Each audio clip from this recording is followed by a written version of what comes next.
Hello అండి. Hi Rahul అండి. గారు. అమెరికా అంటే ఒక కల. ఆ కల కలగానే మిగిలిపోతదేమో అని ఇంతకుముందు చాలామంది అనుకునేవారు. బట్ ఏంటో రాను రాను అమెరికా కల చాలా మందికి నెరవేరింది. ముఖ్యంగా మన తెలుగోళ్ళు. పిల్లలు చదువుకోవడానికి వెళితే కావచ్చు, ఉద్యోగాలు చేస్తే కావచ్చు, వ్యాపారాలు చేస్తే కావచ్చు, చాలామంది అమెరికా వెళ్లి సెటిల్ అయిన వాళ్ళు కూడా ఉన్నారు. బట్ ట్రంప్ గారు వచ్చిన తర్వాత అంటే మన దేశం అనే కాదు అందరి మీద ఆయన పంజా అయితే విసురుతున్నారు. అది సుంకాలనంటారా? లేకపోతే అక్కడ ఉన్న స్టూడెంట్స్‌ని పంపించేయడం అంటారా? ఎప్పుడో ఒక రకంగా చెప్పండి 10, 20 ఏళ్ల క్రితం వెళ్ళిపోయినోళ్ళు కూడా మళ్ళీ తిరిగి ఇండియా వచ్చేయాల్సిన పరిస్థితులను సృష్టిస్తున్నారు అనేది మనం ప్రధాన ఆరోపణగా చూస్తున్నాం. ఈ నేపథ్యంలో చైనా ప్రొడక్ట్స్ మీద అమెరికా విధించిన ఆ పర్సెంటేజ్ చూసారా సుంకాలు 100 దాటిపోయింది. దానికి చైనా నేనేం తగ్గను అన్నట్టుగా వాళ్ళు కూడా అమెరికాకి సంబంధించిన వస్తువులకి వాళ్ళు సుంకాలు అలానే విధించారు. ఇప్పుడేం పరిస్థితి అయిపోయింది? అమెరికా పొమ్మంటుంది, చైనా రమ్మంటుంది అన్నట్టుగా అయింది. అవును. కదా! అవును. బేసికల్‌గా ఏంటంటేనండి, అన్ని దేశాల్లో కల్లా అగ్రరాజ్యం, అగ్రదేశం అనేది అమెరికా అంటారు. పెద్దన్న పాత్ర హ్మ్. ట్రంప్. నెక్స్ట్ అమెరికాలో ఒకప్పుడు వీసా అమెరికా వెళ్ళాలనేది ప్రతి ఒక్కడికి కల. జాబ్ చేసే వాళ్ళకి కానీ, స్టూడెంట్స్‌కి కానీ, అవును. మా పిల్లలు ఎక్కడో చదువుకుంటున్నారంటే అమెరికా అంటారు. అది నువ్వు యూకే వెళ్ళు, కెనడా వెళ్ళు, పారిస్ ఎళ్ళు, నెదర్లాండ్స్ ఎళ్ళు, ఐర్లాండ్ ఎళ్ళు, ఆస్ట్రేలియా వెళ్ళు, ఎక్కడికైనా వెళ్ళు. ఆ పేర్లను ఓహ్! ఆ దేశం ఉందా అని అడుగుతారు. అదే అమెరికా అని పేరు చెప్పంగానే అమెరికా సంబంధాలు, అవును. అమెరికాలో ఉద్యోగం చేస్తున్నాడు, మా కొడుకు అమెరికాలో ఉంటున్నాడు, ఇయన్నీ ఉంటాయి. కానీ వాళ్ళక్కడ చేసే పనులు వీళ్ళకి చెప్పుకున్నా కూడా వీళ్ళు బయట చెప్పుకోలేరు. వాళ్ళెక్కడున్నారంటే అమెరికాలో ఉన్నారు. అంతే. ఇక్కడ చేయడానికి నామోషి అక్కడికెళ్ళి చేస్తారు. అక్కడికెళ్ళి టాయిలెట్స్ అసలు కూడా అన్ని క్లీన్ చేసేస్తారు అసలు మనోళ్ళు. పెట్రోల్ బంకులు, టాయిలెట్లు అసలు ఆ! అదొక అద్భుతం అన్నమాట. అదే ఇక్కడ పెట్రోల్ బంక్‌లో పనిచేయాలంటే మనకెంత భయమో. ఇది ఎట్లయిపోయిందంటే సోషల్ మీడియా వచ్చాక ఇంకా ఎక్కువైపోయింది. అవును. మా కష్టాలు చూస్తారా? వ్లాగులు చేయడం. అమెరికాలో కష్టాలు చూస్తారా? అమెరికాలో మేము ఎంత సంపాదిస్తున్నాం? హ్మ్. అమెరికాలో ఏంటంటే పర్ డియం అంటారు. అంటే ఎన్ని గంటలు పని చేస్తే అంత డబ్బు. హ్మ్. ఒక గంట పని చేయి ఇన్ని డాలర్లు. అవును. 24 గంటల్లో 18 గంటలు పని చేయి అన్ని డాలర్లు. 6 గంటలు మాత్రం పని చేయడానికి ఉండదు. ప్లస్ అక్కడ కొన్ని రూల్స్ ఉంటాయి. స్టూడెంట్స్‌కి వెళ్ళినప్పుడు ఆ యూనివర్సిటీకి సంబంధించి ఏదైతే యూనివర్సిటీ ఉంటదో ఆ యూనివర్సిటీలో వాళ్ళు ఏ పనైనా చేసుకోవచ్చు.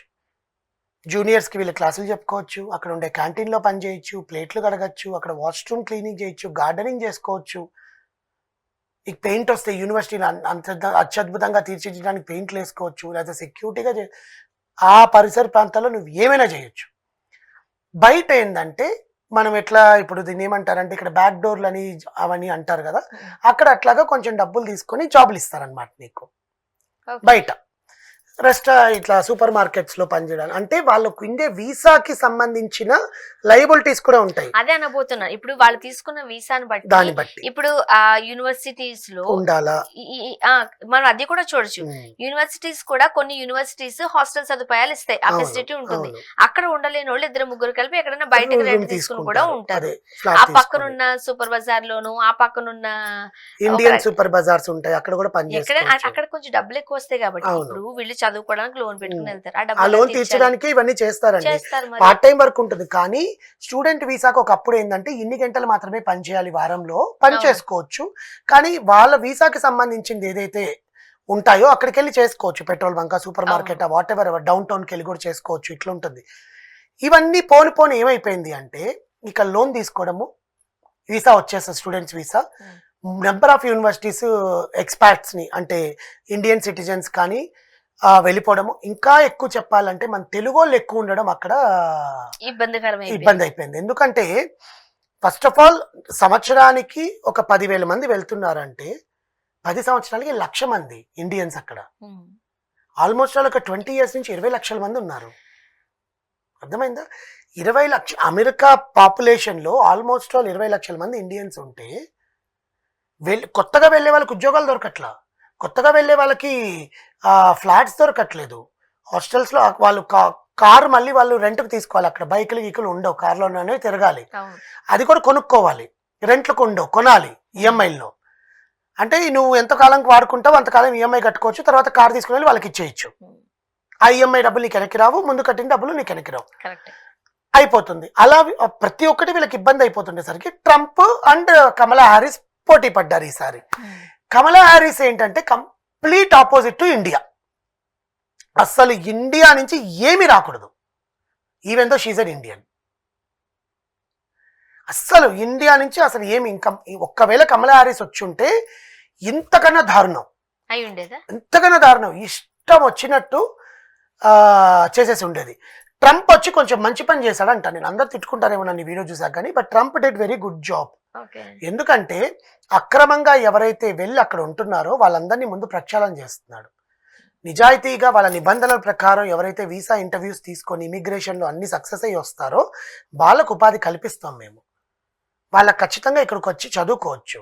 చదువుకున్న తర్వాత చాలామంది వీసా డేట్లు అయిపోయినా కూడా ఏదో ఒక పని చేసుకొని అక్కడ ఉండే కన్సల్టింగ్ ఫర్మ్స్ని పట్టుకొని దొంగ వీసాలు క్రియేట్ చేసుకొని ట్యాక్సులు కట్టకుండా ఉండే వాళ్ళకే నష్టం. అది అంతే. పాస్పోర్ట్ సీజ్ చేసి ఇప్పుడు పంపిస్తారు. మనకెలాగా మన దేశభక్తి ఉంటుందో అంతే. వాళ్ళకి వాళ్ళ దేశభక్తి కూడా అలానే ఉంటుంది. అలా అని చెప్పి అక్కడ ఉద్యోగాలు ఇవ్వం మేము, ఇండియన్ గవర్నమెంట్ తో మాకు విభేదాలు ఉన్నాయని అనట్లేదు. ఇండియన్ గవర్నమెంట్ తో వాళ్ళకి మంచి రిలేషన్షిప్ ఇండియాతో ఉంది. మంచి రిలేషన్ ఉంది కానీ చైనాతోనూ ఎందుకో పాపం.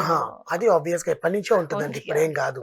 సో అందుకనే కదా అంత పెద్ద ట్యాక్స్ వేసాడు, సుంకాలు అనేవి ఒక రేంజ్ లో వేసాడు. మరి అలాగని ఇండియా మీద కూడా వేసాడు. కానీ అతను చేసే మంచి పనులు ఏంటంటే ఎవరైతే స్టూడెంట్స్ అక్రమంగా ఉంటున్నారో వాళ్ళు వచ్చేస్తున్నారు. వాళ్ళు ఇక్కడికి వచ్చి మమ్మల్ని కావాలని పంపిస్తారు అంటున్నారు కానీ ఊరికే ఒక గవర్నమెంట్ ఎందుకు పంపించేస్తుంది నిన్ను. ప్లస్ ఇంకో రూల్స్ టైం కూడా కూడా పెట్టాడు. ఇవ్వట్లేదు వాళ్ళకి. ఇంకో రూల్స్ కూడా పెట్టాడు.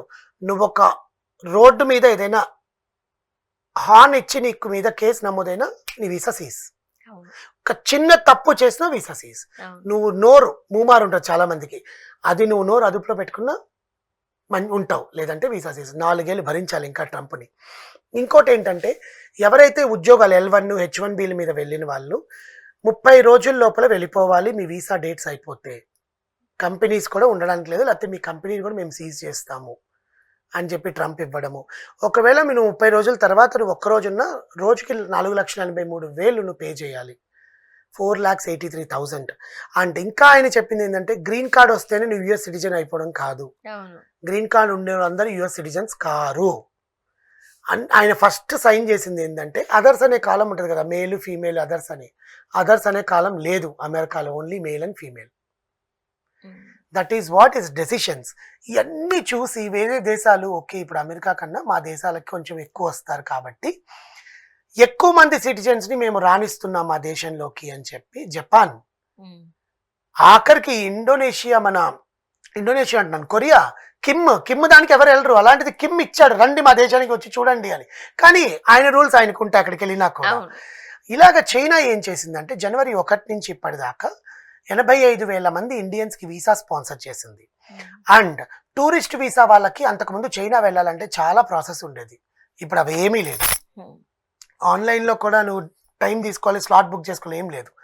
నార్మల్గా చైనా వెబ్సైట్లోకి వెళ్ళి వీసా సెంటర్కి వెళ్ళి అక్కడికి నువ్వు వెళ్ళి నీ డీటెయిల్స్ అన్ని ఫిల్ చేస్తే కావాల్సిన డాక్యుమెంట్స్ అన్ని అప్లోడ్ చేయడము, నీకు వీసా 3 రోజుల్లో వచ్చేస్తుంది. చైనా రండి మా సత్కారాన్ని మీరు తీసుకోండి, మా దేశాన్ని మీరు ఆస్వాదించండి, మా ఫుడ్ని మీరు ఆస్వాదించండి. చైనా ప్రాజెక్ట్స్ టిక్ టాక్ మా దగ్గర బాగా పనిచేస్తుంది, ఇక్కడికి వచ్చి టిక్ టాక్ రీల్స్ చేసుకోండి మీరు. TikTok is only ban in India, TikTok is everywhere. TikTok is ban in only India, TikTok is still there in China. China products అంటాం కదా మనం, అక్కడికి వెళ్ళి అక్కడికి వచ్చి కొనుక్కోండి మా ప్రోడక్ట్స్, మీరు వితౌట్ ట్యాక్స్ ఫ్రీ, మీరు ఇక్కడ మాకు కొంచెం ట్యాక్స్ కట్టి మీరు ఆ ప్రోడక్ట్ని పట్టుకెళ్ళండి, ఇలాంటి ఫెసిలిటీస్ ఇస్తున్నారనమాట. ట్రంప్ ఏమో పోపో అంటుంటే చైనా ఏమో రండి యూ కమ్ ఇయర్ అని పిలుస్తున్నాడు అనమాట చైనా. సో దీనికి ఇంకోటి ఏం చేశారంటే చైనా వాళ్ళు ఏదైతే ట్రంప్ చైనా ప్రోడక్ట్స్ మీద ఇంత ట్యాక్స్ ఇచ్చిందో వీళ్ళు తెలివిగా వెబ్సైట్లలో $6 $7 అమ్మేస్తారు ఆ ప్రోడక్ట్స్ ని. ఆన్లైన్ లో కొనుక్కుంటారు కదా, ఆన్లైన్ లో ట్యాక్స్ లేదు. నువ్వు అక్కడి నుంచి ఇక్కడికి స్టోర్ కి పంపిస్తే ట్యాక్స్, ఆన్లైన్ లో ట్యాక్స్ ఎక్కడ ఉంది?